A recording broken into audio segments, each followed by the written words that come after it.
That's off. What's the rain that came down? There's a connection to just pouring of tears and unstoppable. And it's from the Itsy Bitsy Spider. Yeah. And it's about sort of the shock of postpartum depression, of wanting so hard to have a baby, trying, going through in vitro, doing everything possible. You described that very vividly on the Very vividly, yeah. And then having a very difficult labor, difficult delivery, and then absolutely finding no way to connect with this baby, and had no joy, just tears, visions of this baby being thrown against the wall and watching her body slide down and thinking, is that what I want to do to this child? And wasn't my hand that was doing it, but it was just, I didn't know that I had postpartum depression. Was it a difficult book to write?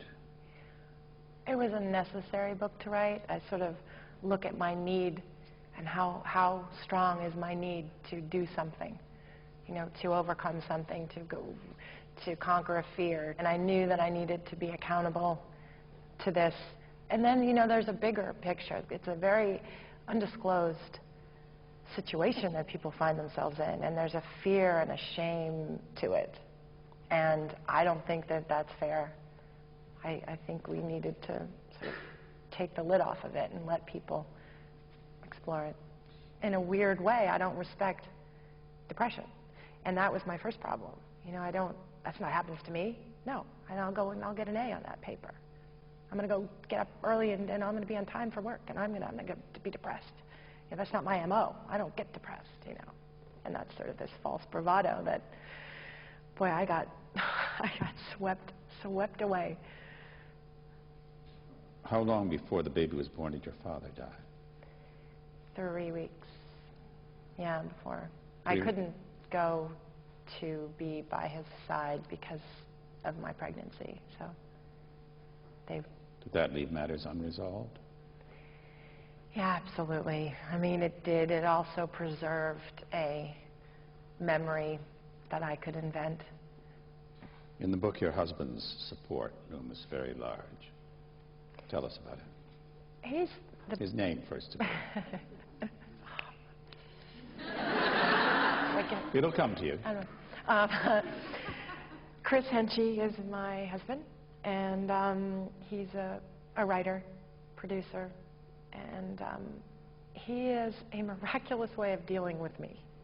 He's a certain, you know, sense to him that is that's really solid, and he's so funny, and makes me laugh and makes me aware of who I really am, and makes me sort of stand up for that. You finally overcame the depression. I did. How long did it take? Oh, you know, it took about a year of just intense, you know, finding the right medication, finding the right, you know, therapy, dealing with it, really sort of saying, okay, these precipitating events, you're biochemically altered. I looked at it medically instead of a weakness in me, and was able to then say, okay, you basically told me I have some kind of disease or condition, so how do I fix it? How did the role of Wendy Healy in Lipstick Jungle come to you? I'd been given the book, and I was just finishing my run in Chicago, and they said, look at the character and look at Wendy and see what you think, and fell in love with it. Love Candace's work, love her character description, love these women because they're strong. And she's the Sex and the City lady. She's, yes, Candace wrote Sex and the City.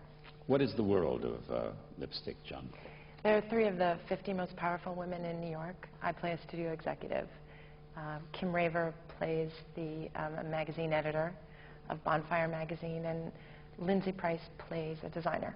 And so we're basically just women in New York who are very bright, very stressed, very taxed, very sexy, have great wardrobe.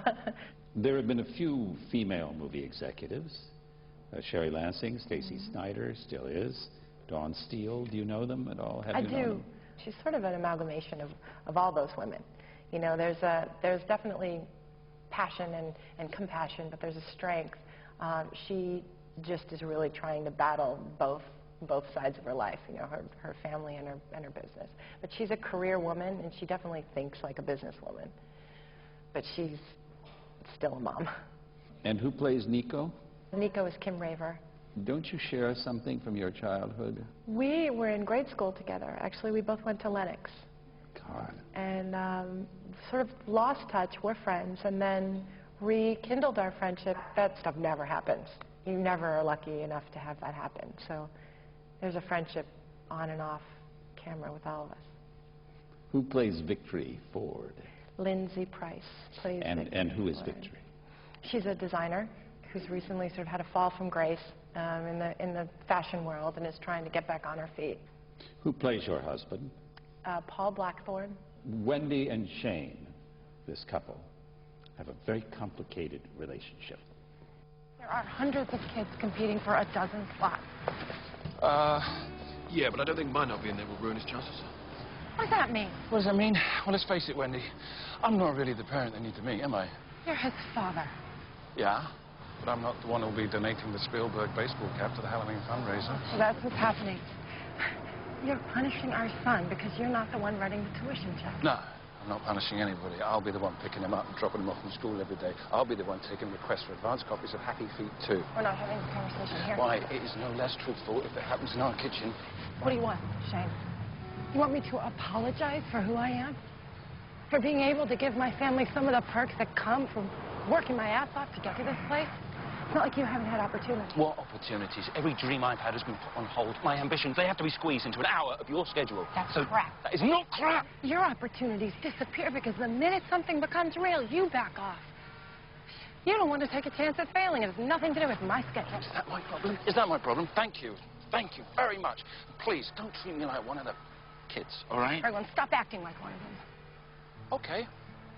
Works better for you when I act like one of your assistants, doesn't it?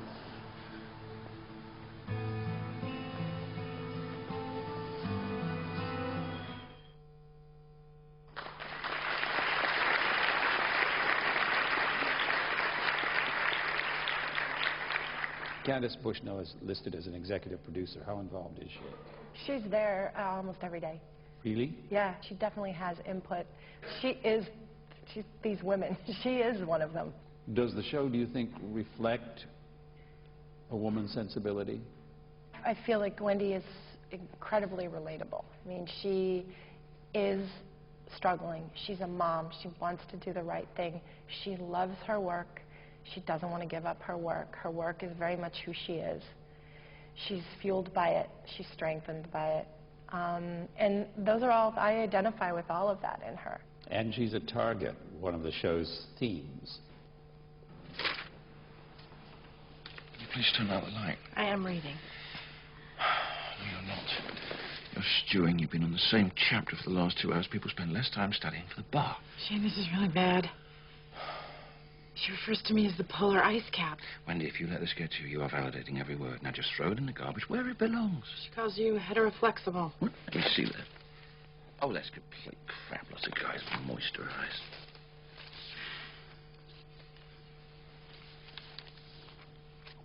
So, hon, if we're not going to get any sleep tonight, can we at least make it a little bit more fun? Shane, stop. Honey. Now, come on, no. No, I cannot handle being screwed by 2 people at once.